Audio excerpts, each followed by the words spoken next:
किशोर एक कपड़ा मिल में चौकीदार का काम करता था और उसकी पत्नी घर पर थोड़ा बहुत सिलाई का काम कर लेती। इस तरह उनकी घर गृहस्थी अच्छे से चल रही थी। 6 साल बाद उनके घर बेटी ने जन्म लिया, जिसकी एक टांग छोटी होने के कारण किशोर और उसकी पत्नी कुछ दिन दुखी रहे।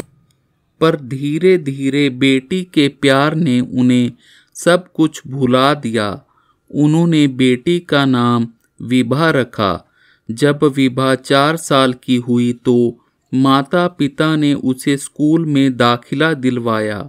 टांग छोटी होने की वजह से वे आम बच्चों की तरह खेल कूद ना पाती और लकड़ी का सहारा लेकर ही चल पाती, इसलिए उसके दोस्त भी कम थे। 7वीं कक्षा तक पहुँचते पहुँचते स्कूल में बच्चे उसे एक टांग वाली कहकर चिढ़ाने लगे।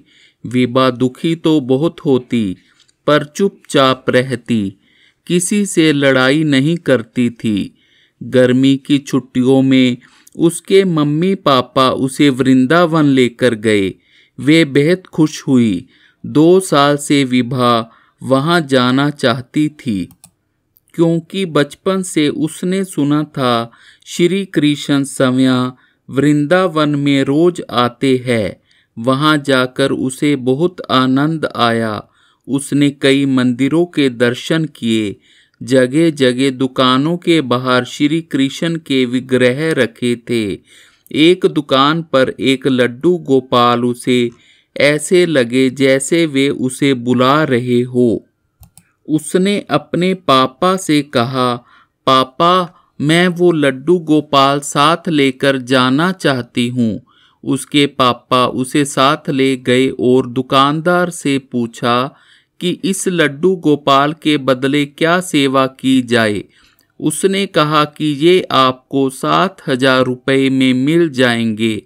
किशोर ने एक कोने में जाकर जेब में रखे पैसे गिने, पर उसके पास तो 5,000 ही थे। 2,000 वापसी का किराया निकालकर 3,000 ही बचते थे। उन्होंने विभा से कहा, बेटा, हमारे पास केवल 3,000 है और 4,000 कम पड़ रहे हैं। हम जब अगले साल आएंगे तो इन्हें जरूर साथ ले जाएंगे। विभा ने उदास होकर लड्डू गोपाल की तरफ देखा तो उसे लगा वे भी उदास हो गया है। तभी विभा के दिमाग में कुछ आया और उसने हंसते हुए अपनी गले में पड़ी सोने की चेन उतारकर पापा को दी, जो 3 साल पहले उसके पापा और मम्मी ने पैसे जोड़कर उसके जन्मदिन पर तोहफा दिया था। उसके पापा की आंखों में अपनी मजबूरी के लिए आंसू आ गए थे, पर बेटी देखकर उदास न हो जाए, इसलिए जल्दी से चेन ली और भरी आंखों से दुकानदार को चेन और 3,000 रुपये देकर कहा, भैया, ये चेन हमने 4,000 में बनवाई थी। क्या तुम 3,000 और चैन के बदले में हमें लड्डू गोपाल दे सकते हो? दुकानदार ने चेन ली और साथ वाली दुकान के सुनार को दिखाई। उसने काट छांट करके इसका मूल्य 3,500 रुपये बताया, लेकिन दुकानदार विभा के पापा की आंखों में आंसू देखकर उनकी मजबूरी समझ गया था, सो उसने कुछ ना कहकर वे लड्डू गोपाल विभा को दे दिए। साथ में अपनी तरफ से विभा को लड्डू गोपाल का श्रृंगार और एक सुंदर सी पोशाक भी दी। विभा के चेहरे की खुशी बता रही थी कि वे बेहद खुश है। अपने लड्डू गोपाल के साथ वे घर आ गए। अब विभा स्कूल जाते वक्त लड्डू गोपाल को नाश्ता करवाती, स्कूल से वापस लौटकर उससे स्कूल की बातें करती और खाना खिलाती और रात को अपनी चारपाई पर ही सुलाती। अब लड्डू गोपाल ही उसका दोस्त और भाई था। स्कूल में वे उदास ही रहती, क्योंकि वहाँ ना तो कोई उसका दोस्त था और ना ही उसे कोई सीधे नाम से बुलाता था। कुछ दिनों बाद उसकी कक्षा में एक नई बच्ची ने दाखला लिया। उसका नाम आशिमा था।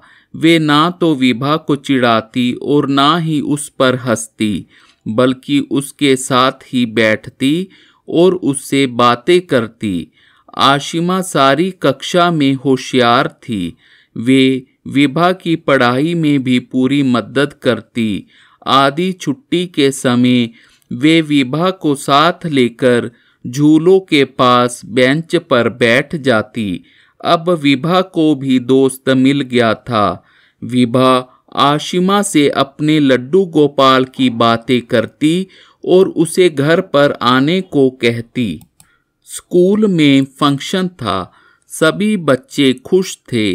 विभा ने भी फैंसी ड्रेस प्रतियोगिता में भाग लिया, पर आशिमा को छोड़कर सब बच्चे उसे फैंसी टांग वाली कहकर चिढ़ा रहे थे। जब फंक्शन शुरू हुआ तो आशिमा को प्रथम आने पर स्टेज पर बुलाया गया। मेडल लेने के बाद उसने प्रिंसिपल सर से कुछ बोलने की प्रार्थना की। प्रिंसिपल ने हाँ में सिर हिलाया। आशिमा ने माइक लेकर बोलना शुरू किया। मेरे मम्मी पापा ने मेरा इस स्कूल में दाखला करवाया है। उन्होंने कई स्कूल देखे और मेरे लिए ये स्कूल चुना। मेरे मम्मी पापा ने कहा कि इस स्कूल में अच्छे परिवारों के बच्चे पढ़ रहे हैं। हमारी बच्ची भी इसमें पढ़कर जीवन में आगे बढ़ेगी। मैं भी खुश थी, पर जब मैंने यहाँ बच्चों को विभा को उसकी छोटी टांग के लिए चिढ़ाते देखा तो मुझे अपने मम्मी पापा का फैसला गलत लगा। विभा तो जन्म से ही अपंग है, वे सव्या अपंग नहीं हुई, जबकि आप सब तो सव्या ही अपनी सोच के कारण खुद को अपंग बना चुके हो। आपकी अपंग सोच के कारण कितनी बार विभा रोई होगी। क्या भगवान भी कभी आपको माफ करेगा? क्या इस तरह स्कूल में बच्चों की सोच में विकास हो रहा है? क्यों टीचर भी इस तरह की बातों पर ध्यान नहीं देते जो बच्चों में अपंग सोच पैदा हो रही है? ज्यादा बोल गई हूं तो सभी माफ करना, पर मैं ऐसे स्कूल में नहीं रहना चाहती जहां गिरी हुई सोच हो। ये कहकर आशिमा स्टेज से उतरने लगी तो प्रिंसिपल सर ने उसे रोका और कहा कि टीचर्स और अपनी तरफ से माफ़ी मांगता हूँ। जो बातें मुझे स्कूल के बच्चों को सिखानी चाहिए थी वो आज तुमने सिखा दी। तुम्हारे माता पिता की परवरिश की झलक तुम में दिखती है। सभी बच्चों के सिर झुके हुए थे और टीचर जो इस बात को जानकर भी चुप रहते थे, आज उनकी आंखों में नमी थी। सारे चिढ़ाने वाले बच्चे विभा से माफ़ी मांग रहे थे। विभा की आंखों से आंसू निकल रहे थे, पर ये खुशी के आंसू थे। उसे स्टेज पर खड़ी आशिमा बार बार लड्डू गोपाल दिखाई दे रही थी। सच में वे लड्डू गोपाल ही था जो भक्तों से रिश्ता निभाने किसी न किसी रूप में आ ही जाता है। किसी की हिम्मत तोड़ने की बजाय उसकी हिम्मत बने। कोई आंखें आपको हर वक्त देख रही है। राधे राधे।